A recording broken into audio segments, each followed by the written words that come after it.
Hi and welcome to Teletalk. I'm Liv. And I'm Ben. And on this episode you'll hear our carefully considered and not at all random thoughts on a show we like. There will be spoilers. We're giving ourselves an age rating of 15 and above, but you're welcome to make up your own mind. Listener discretion is advised. So this episode we are looking at the finale of season 1, Gavin and Stacey. So this is episode 6. And Ben, do you have a description for us? First, I think it would be good if we asked you to rate and review and subscribe to our podcast. I forgot about that. Ask listeners to rate and review and That is not what I sound like. That's not what I sound like. Oh my god, right, okay. If you could rate, review and subscribe, we would really appreciate it. And I would also appreciate it if Ben did not try and imitate my voice. You can contact us. Oh my god. You can contact us on our socials. We're at TeletalkPod on Blue Sky and on Facebook. And you can email us at teletalkpod@outlook.com. Okay, now we're going to recap Gavin and Stacey Series 1, Episode 6, the finale of this season. Yes, let me describe the episode with a handy summary of the episode called the episode description. Lordy lord. The wedding day has finally arrived, but will they go through with it? Will Uncle Bryn finally admit to what happened on the fishing trip? And will Nessa do what she knows she must? Will she? I don't know what to do with that. Will she? Okay, so this episode begins with views of Gavin and Stacey's desks, but they're not at them. Oh, thank Christ. And I thought to myself, every episode until now has started with them at those desks on the phone to each other, and that was all building up to this, where they are not there. You think it's because they're at their wedding, but it's actually because they've both been fired for gross incompetence and negligence. Yeah, no, that's not it. They're at their wedding. I like to think it's because they've been fired. Well, we then get the credits, the opening credits, and then we see Stacey, Nessa and Jason all at Gwen's dining table, and there's a huge air of excitement around the wedding. I couldn't see past the fact that Gwen's like, I've made bacon, do you want a bacon roll? Bacon roll? Bacon roll? I'm like, it's not an omelette. What the hell's going on? Where's the omelettes, Gwen? Up is down and down is up. I'm having some sort of crisis. What I did like about this scene as well is that Jason and Stacey are bickering, and it's a typical brother-sister relationship that they've got displayed here. Yeah, Stacey, the insufferable one of it all, runs to her mother immediately going, Mum, stop it. I liked that. Of course you did. Come on, I did it with my sister, you did it with your sister, our kids do it to each other. I did not do it with my sister. Right. She kept telling on me. Okay. It's just a sibling thing, isn't it? But of course it's Stacey that immediately goes, Mum, being mean to me. I hope no one's going to go on about us fighting and it only being like 6 weeks since we've been in there. Okay, but Jason was winding her up, so it makes sense it was that way around. And she deserved it. No, she didn't deserve it. This is her wedding day. No, it's not. It's the day before her wedding day, but still. Stop it. I'm doing nothing. Okay. So yeah, in summary, Stacey continues to be insufferable, but we get a Nessa tangent about her first wedding day in Vegas. Yeah, and then Gwen asks what happened to her husband, and she goes, I don't know. That annulment cost me a fortune. So now I'm trying to work out, like, is this a plot hole? Is it not a plot hole? Is it... I don't know. I honestly think when it comes to Nessa, at this point already, there are no plot holes. It's all deliberate, and it's just who she is. Or as I put it, Nessa's full of shit. No. Bryn arrives singing and carrying flowers, and he's very jolly. It's like it's his wedding day. Yes, and then Gwen joins in, and it's really lovely, actually. It's a lovely, lovely moment. I thought this was quite interesting, because it sort of mirrored Pam and Mick doing their singing from last episode. Yeah. Except, whereas that was just the two of them having sort of a romantic husband and wife singing, and it sort of became romantic. With Bryn and Gwen, they start off singing together, but then the children all start singing together, so it sort of signifies that different life circumstances and family dynamics, the similarities but the fundamental differences in those two groups. Yeah, and of course that's compounded when Jason enters and it all goes deathly silent. Damn you, Jason, you have to ruin everything. Or as I like to think, Stacey told on him. She didn't, but you know. Doesn't fit. You're trying to force these jokes in and it doesn't work. Just keep shoving them in until they fit. Oh my god. Anyway, the group disperses. Except for Bryn. Well, What? what's the point of saying that? Well, because I think it's really interesting that Bryn is just sort of stood there looking shell-shocked and sort of confused as everyone disperses round him. Right. He's so overwhelmed by Jason's very presence that he's just like, what? Well, I was more focused on Stacey and Nessa's exit from the scene because Stacey says, oh, I've got to go and put my veil on or something, go and steam it or something. And Nessa says, me too. And then Stacey says, you're not wearing a veil. And Nessa goes, what? Like, this is news to her. I don't get it. What's the issue? Nessa is not wearing a veil to Stacey's wedding.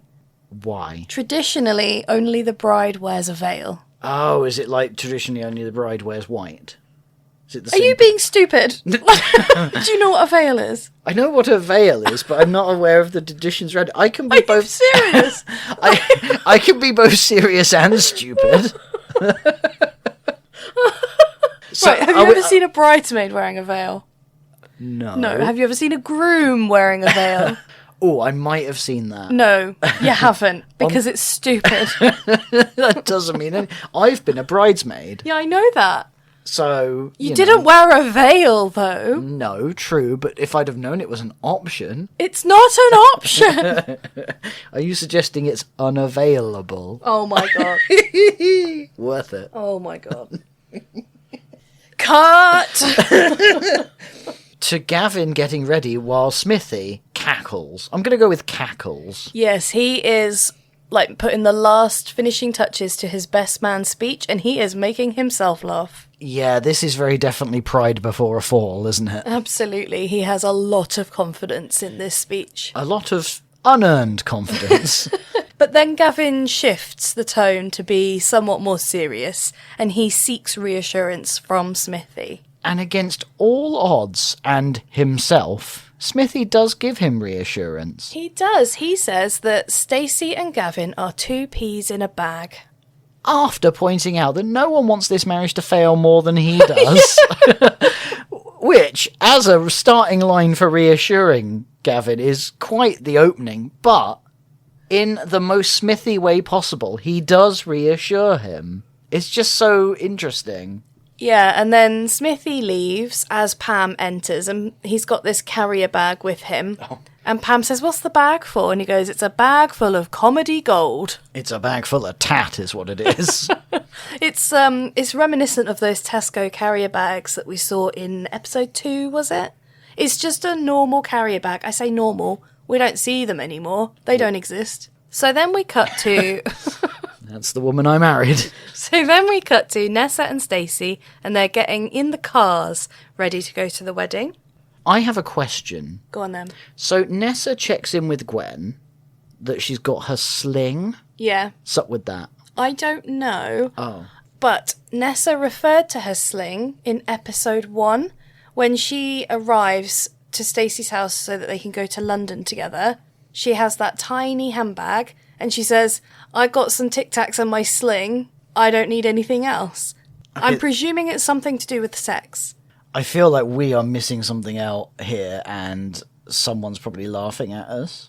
Well, I hope so. And if you are, please tell us what it is. Interestingly, in that classic way of someone just being nice to Nessa and her really turning it around into something weird, Bryn's like, oh, you look great. She's like, oh, Bryn, you had your chance and you didn't take it. Yeah. I love that she's even had that sort of situation with Bryn, of all people.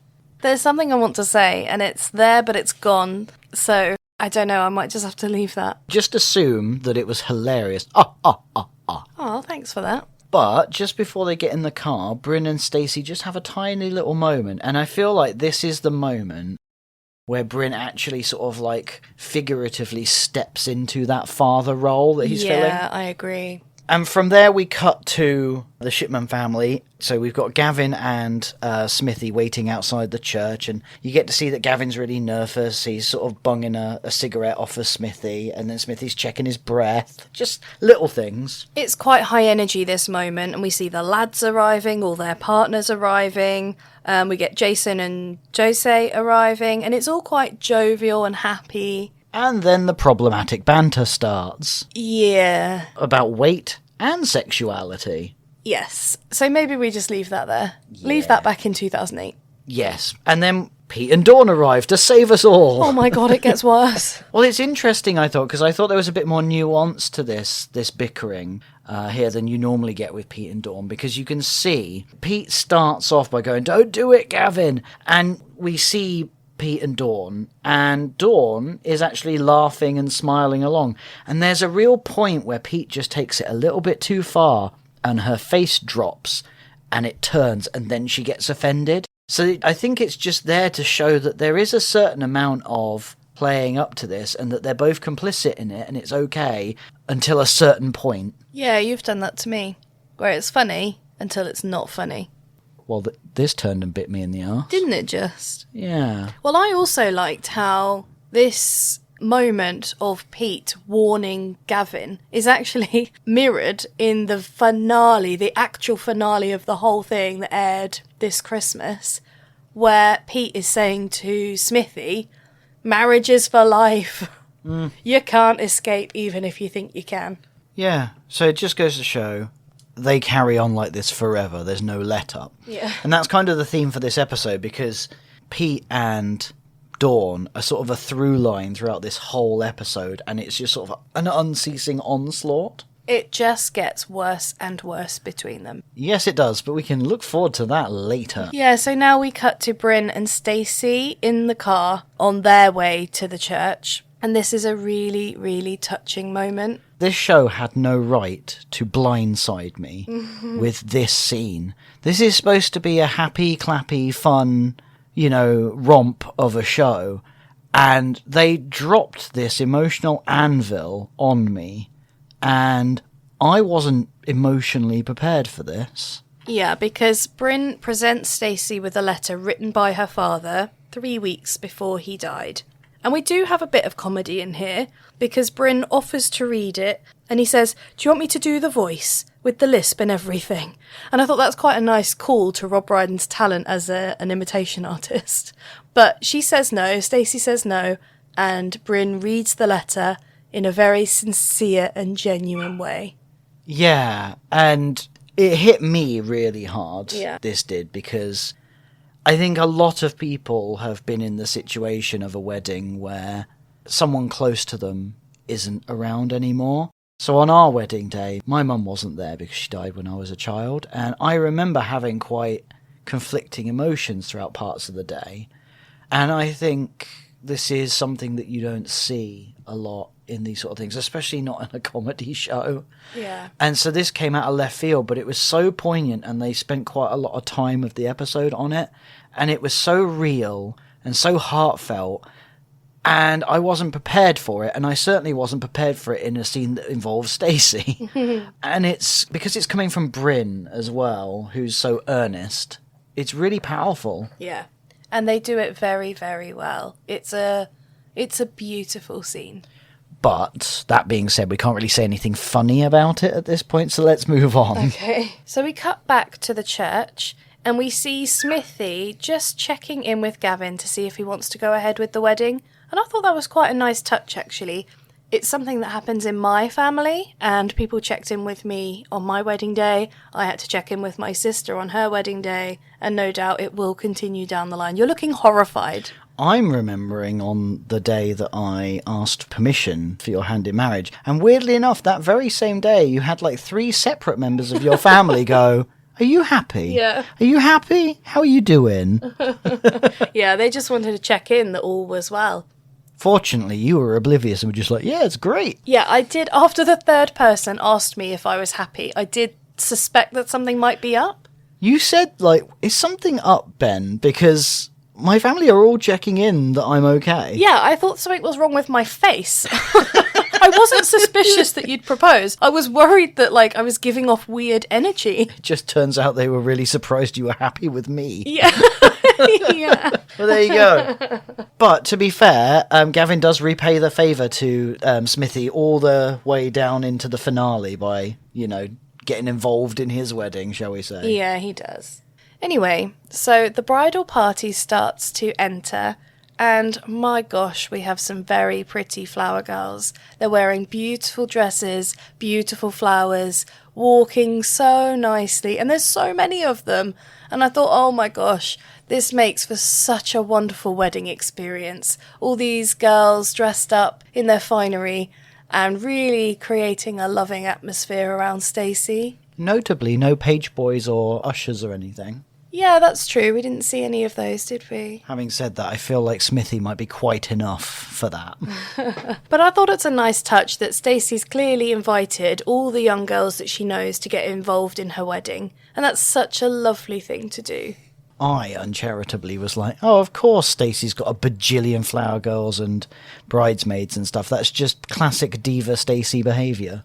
Oh, that's not fair. I did that too. Because anyone I talked to, I just thought, you can be a bridesmaid, you can be a flower girl. Because weddings are so much fun. And if you can get involved in them, and actually your involvement is just walking down the aisle in a pretty dress, how great is that? Doling out so many positions that it becomes meaningless. Well, only ever so slightly. And we get to Nessa at the end, striding in by herself, looking a little bit down, I'd say, frowning. Yeah, not the usual Nessa that we're used to seeing at this point. Her and Smithy lock eyes for a moment and they both look away. And then it's the main event of the wedding ceremony, of any wedding ceremony, is the bride being walked down the aisle. Something I'll always remember from our wedding day. It's just something that you remember as the groom at the front. That sight of looking back and that relief, good, she showed up, that's a start. But just, it's always a really poignant moment. Yeah, I mean, from my perspective, walking down the aisle, it was I can't believe this is happening. I can't believe we've got to this point. No. How did it come to this? I meant that weddings are such big things. You see them on the telly all the time. And when it gets to your day and your turn to walk down the aisle, oh my God, like it's a huge deal. I thought it was a nice touch that obviously you've got Bryn walking her down the aisle looking tremendously proud, but she's also clutching her dad's letter, which is a nice little detail that feels quite poignant. And then we don't really see much more of the wedding. We cut to the after party. And the girls admiring her ginormous ring. And I thought it was nice because Mick and Pam are welcoming her, Mick especially, into the family. Yeah, because Mick is welcoming her to the family by saying, here's my beautiful daughter-in-law. Yeah. And that's really sweet. Just those little things that are very typical of weddings, but just really warm and lovely. And I think they're quite important for the longevity of the marriage. Because if you can have both halves of the family involved to this extent, I think it sets the marriage up to succeed. Yeah. Which is immediately undercut by realising their terrible decision of relying on Smithy for anything in this wedding, because they all need maps to get to the reception. This is a throwback to 2008, isn't it? Yeah, everyone needs maps, and he's forgotten them. He left them at Lucy's house because she was colouring them in. Yeah. But Bryn steps up to save the day. He's got his sat-nav. Yes. He sort of saves the day, doesn't he? Because it turns out... Yeah. It turns out we cut, and then we have him talking to Doris and her friend. And he's sort of going, whoa, I don't know what's wrong. It was plainly no good. That journey should have taken 10 minutes, and it took over an hour. Yeah, and then he has this conversation about he bought it from Dick Powell, and then people are like, right, well, you should have known then. What I enjoyed is that they're all frowning and having a serious conversation, and the photographer shouts, smile! They turn, smile, briefly, flash of photography, back to stern-faced conversation. Beautiful. Yeah. Go on, say it. Anyway. There you go. I think I'm going to cut that. It's time for the best man and maid of honour photo, which I'm sure won't be awkward at all. Nessa is chewing gum. She's not interested in this photo, and her and Smithy don't get closer than a few feet. And they refuse to put their arms around each other. They refuse to smile. Yeah, Nessa makes the mistake of saying like one word to Smithy, and boy does he unload. She says, how's it going, alright? And then Smithy says, right, I'm glad you brought it up. I've actually got a girlfriend and loads of people here know her, so if you could just shut up. And then Nessa goes, where to's she now? Yeah, I thought this was really interesting because he gets really annoyed at her for her phraseology. Yeah. And I identified with... I thought you might. with Nessa. Oh, with Nessa? Yeah, with Nessa. Because you pick me up on the way I say things all the time. That's because you say things wrong. Yes. Case in point. I love that you thought I was going to wade on the other side, but no, you're not on the moral high ground here. I'm feeling a bit exposed. Okay, yeah, I was going to say, don't mind us, we're just airing our dirty marriage laundry in the middle of this podcast. Right, move over. Right, we see Doris and her man friend talking about the surnames, and she goes, oh, God. And to be fair, this was the first moment that I noticed anything was up with the names. She goes, Stacey has waited her whole life to get rid of the name West. And what happens? She becomes a shipman. You only noticed it then? In the first time I watched it. Really? Obviously, we've talked about it since then. No, I just... One, I can't believe you've only just noticed it. But two, I wonder if that's why they put this little scene in, because maybe not enough people were getting it. We did also get to see briefly Dawn and Pete arguing some more, just to keep that through line going. Yeah, why not? And then we cut to the reception and Pete and Dawn are still arguing. It never stops. And it is so vicious. They are so mean to each other. Dawn especially mean to Pete. In the background of them having this particular argument while sat at their table in the reception, I saw in the background Doris and Jason having like a lively chat. You can't hear them. Like, what would that conversation be about? Because I don't think we see those two characters talk to each other in the whole show. Oh, yeah, you could be right. That would be fun. I mean, I say that it would be fun. There's probably a reason why it didn't happen, but... Yeah, they probably did film it and it just didn't make the final edit. Shall we move on to something slightly problematic again? Okay. So we've got Louise is criticising her boyfriend. So this is a woman that's sort of introduced herself to Fingers earlier on. She's one of Stacey's friends. Yes, and she's upset with her boyfriend because it sounds like he's a dick. But Fingers is delighted and just leans over and goes, don't forget to drink your drink. So he's just making sure that she's suitably drunk. Yeah, drink up. Quite predatory. Yes, very predatory. And you made a note while we were watching it that he came to the wedding alone. He didn't have a +1 with him. Yeah, it just feels sketchy. And there are, as we've gone through the episodes, even just in this first season, there's quite a few scenes that are in poor taste and questionable. And I don't know whether that's of the time or whether they were deliberately pushing the envelope or trying to shine a light on uncomfortable things. I think that those uncomfortable things are relatable for some people. Yeah, fair enough. And it sort of continues. We get sort of a cavalcade of inappropriateness because we then cut to Dawn saying that Pete's eyeing up young girls at the reception. Yes, but we don't know how reliable Dawn is as a narrator. No, true. But Pam wades in and is like, oh, don't worry about it. I catch my Mick doing it all the time. They're only human. We're all animals. I'm like, geez, Pam, come on. Yeah, talk about justification. But that leads to Dawn sort of talking about really she just wants to be involved and connected with Pete. And they sort of start going into their sex life in all of its myriad of interesting avenues. Yeah. And then Gwen wades in. Yeah. Almost Bryn-like, except she's a bit of a dark horse, isn't she? Absolutely, and I think that's exactly what they were aiming for here. We're talking role play, we're talking all sorts of stuff. Saved her marriage, don't you know? I know. And then Pam says that Mick's open to anything. Really mucky stuff, she whispers. And with the Prince Charles and Camilla stuff, he's the first with the ears on. Yeah. Which is... I'm glad I can't imagine that.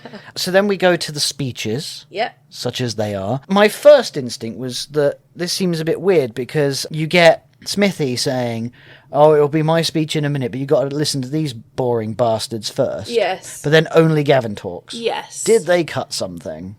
I don't know.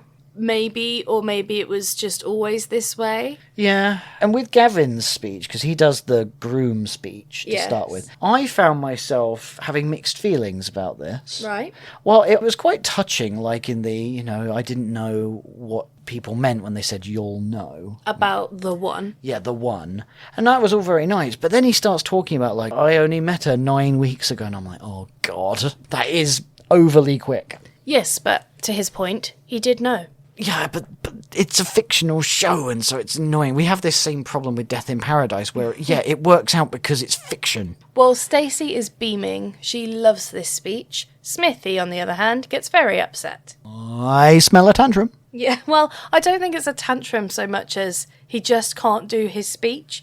He stands up and he goes, first of all, I'd like to raise a toast. And he's all emotional and teary, and he gets this piece of toast and he flings it over his shoulder. Bryn loves that. Yeah. Uproarious laughter from Bryn. I also love that while Smithy's sort of slowly getting the bag out, Bryn is looking like, what's this? Ooh. Yeah.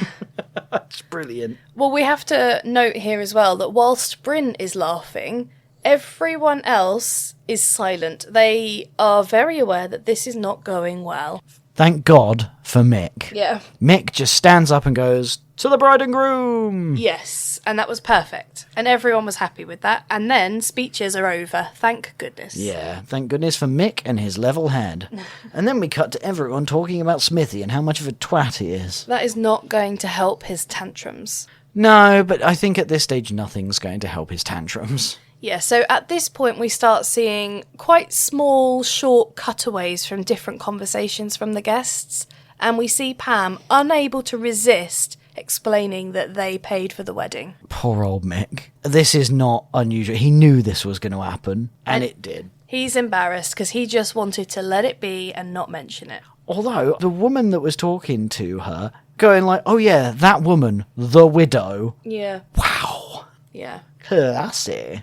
But yeah, and also there was that moment where they're talking about it and are bickering about Pam having revealed it, and the group sort of talking about that. And then Gwen walks into the group and everyone's like, oh, hey! Hi, Gwen! And they don't really do much with it, but it was just really identifiable because I think everyone's been in that position. Yeah.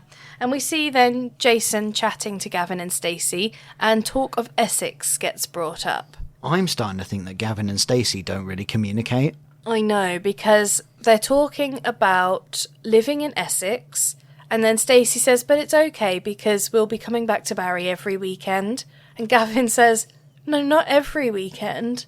Like once a month or something. Yeah, and this starts a bit of an argument, but we don't really see anything more than that. I hope you're into that, because season 2, you get your money's worth. Yeah. So we switch to Smithy, who starts panicking about the guest book. It's really identifiable because the guest book is a bit of an ordeal at a wedding. But he's been trying to get people to sign it, and he said, well, they were all sat in one place. It was great. Now they're all moving about, and it's impossible to get people to sign it. He's had certain people sign it 3 times. Jason chimes in and says, yeah, I've signed it twice. It's just a bit of a to-do. Yes, and then we move to a classic scene of Bryn explaining his digital camera to one of Gavin's friends, and he's talking about the different settings, and we get to the sepia. He doesn't know how to say it, and he thinks it's broken because it just makes everything brown. Yes, and then we move to later in the evening where the party is in full swing. And I like to see that they've got an actual DJ. I love a DJ at a wedding.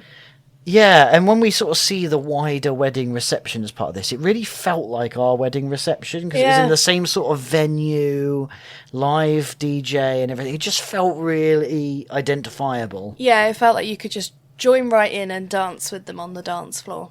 Yeah, and we get Gavin and Stacey's first dance, and that's quite sweet. And then Pam and Mick are the first to join them after a sort of reasonable amount of time. And then everyone else wades in, and you've got people not necessarily dancing with their partner, they're dancing with other people, and it becomes a party. So one of the things that I thought was really interesting was we see amidst all of that engagement and partying that Nessa is stood alone with no one else around her at the bar.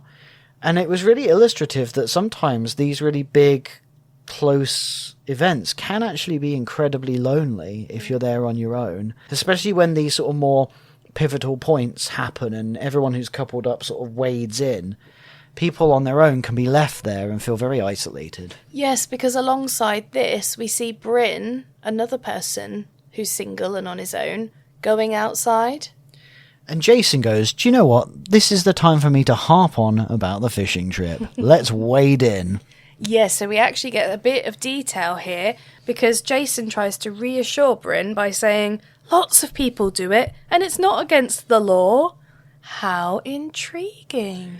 Yeah, and it seems like what he's basically trying to do is get Bryn to leave it, like just to move on from it. And he really tries buttering Bryn up, like you're a great man and you did us all proud today, which is quite a big thing for Jason to say, what with it having been a massive kick in the teeth for him. Yeah. That he was snubbed in favour of Bryn. So actually to say that is quite a big deal. Yeah, so this is another heartwarming moment, really. So we'll leave that there, because it's slightly boring. And we cut back to the main wedding, and Pam is singing. So yeah, she's singing Just Too Good to Be True. And then we cut to Pete and Dawn. Oh my god, they're trying the role play. This made me feel really sad. Why? Because Pete tries really hard. Oh. And they do the role play, but he just gets a bit carried away and basically gets out of his depth and goes out of character. And Dawn gets really upset with him for not trying to woo her properly and storms off. And he just stood there going, but Dawn, I tried my best. And I felt so sorry for him because I feel like they both really want the same thing out of it, but they're just not quite connecting. And he just seems so sad and so hopeless. Yes, yeah, I do agree with that. And it is very sad. And actually, most of the time that they're arguing, I feel sorry for Pete. I have a question, the answer to which may well infuriate you. Oh, lordy, go on then. So you know his persona of Mark Overmars? Oh, right, yeah. Do you know who Mark Overmars is? Oh my god, no. For Mark Overmars is a person. Okay, I thought he just made that up. No, he didn't. Do you know what? I'm beginning to think it's something to do with football. He's a footballer. Oh my god. Or he was. As soon as I heard it, I was like, oh, Liv's not going to know the answer to this, and I'm going to get to break it to her. I thought he was doing some sort of role play about a pilot or a spaceship pilot. He was, and he went with, I'm Mark. And then he went, over Mars, because obviously he couldn't think of a surname. Yeah, because over Mars is what made me thought spaceship pilot. Nope. Because the spaceship flies over Mars. No, it's the Kiki Football Man. I don't like that. No, I know, and it warms my heart. Aww. But we then get to see Mick joining Pam in the duet of I Love You, Baby. And then Stacey goes to interrogate Nessa because she's noticed that she's not drinking or smoking, and she knows something's up. Because Stacey can't be anything other than a nosy cow, even at her own wedding. And Nessa doesn't want to talk about it and sort of tries to leave. Stacey follows her. They storm out, but they don't storm out. They just make their way out. They sort of stress out. They stress out and they go through this big room where we see Louise and Fingers having sex. Can we call him Craig? No. I find it deeply uncomfortable calling him Fingers. But that's his name, though. No, his name is Craig. Well, both of them are his names. Look, this scene, it makes sense that he's called Fingers, okay? But he's not using his fingers. All right. So, yeah, stuff. More talk about pregnancy. Yay. We know that Nessa now is pregnant. She told Stacey that she wasn't to protect the fun of her big day. And then Stacey gets all serious and wants Nessa to tell Smithy that day. And Nessa's sort of lamenting that of all the men she slept with, it's Smithy that got her pregnant. And she mentions that it's not even any one of Goldie-looking chain. Do you want to know who they are? Is it something to do with football? No. Okay. They're a Welsh comedy hip-hop band reputed for having a large number of members. Do you want to hazard a guess at the number of members in the band? I'm going to go with 100. No, 22. Right, okay. So the implication is that she's been with all 22 members of Goldie-looking chain. Fun facts, y'all. But they don't want to miss the Grease medley. They can hear it playing in the background and they rush back in. Isn't that the most British wedding thing? I know, and they get in there, and the men are on one side of the room and the women are the other, and they're singing at each other, and it's brilliant. And that basically rounds out the wedding, because then it's time for Gavin and Stacey to leave, and they do sort of the wedding tunnel. Yeah, and they're very happy. They are, and it's quite sweet. Everyone waves them off, and Smithy chases after the taxi. I just felt weird that they were going in a taxi. Yeah, I didn't really think too much of it. No. I was more focused on Nessa's ambivalence as to whether to tell Smithy or not. She didn't want to, but she felt obligated now that she promised Stacey. Yeah, and then she bottled it. She absolutely bottled it. So it's actually quite a sombre end to the season, because this is where we leave it. We see Nessa being quite distraught looking. Stood alone in the rain, and we fade out to black and silence. Yeah. I think it's quite telling, actually, that the episode of Gavin and Stacey's wedding, we end on Nessa and Smithy. Yeah, that's a good point. It sort of feels emblematic of the whole show, really. Like, it's called Gavin and Stacey, and it's ostensibly about Gavin and Stacey. But essentially, really, they're almost constantly upstaged by Nessa and Smithy, who are really the fundamental pair of the show. But without Gavin and Stacey, we wouldn't have... Oh, gotta say it right. Nessa and Smithy. Oh.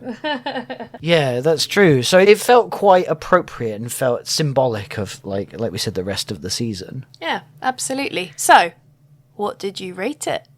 Well, looking at this as an episode on its own, Yeah. I rated it a solid 6 toasts raised out of 7. 6 toasts raised. Out of 7. That's quite hard to say. Do you think you should have chosen something different? No. What about... Hang on, let me have a think. What about... I had considered 6 mysterious letters out of 7, but that didn't... Mysterious letter? No, that's hard to say as well, and also makes no sense. Hang on, I'll find something here in all these notes. Bear with us, listeners. Liv is failing in real time. 6 role plays out of 7? That is terrible. Why? Boring.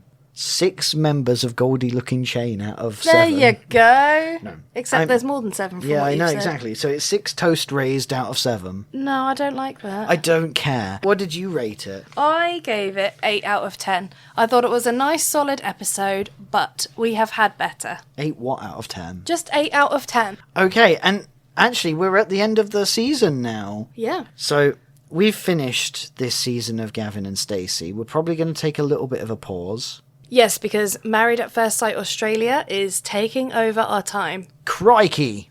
So instead of doing Gavin and Stacey season 2, we're going to do Maths Australia, and then we'll come back to Gavin and Stacey season 2. Yeah, so don't worry, Gavin and Stacey fans. We will return to Barry and Essex for season 2 of Gavin and Stacey in due course.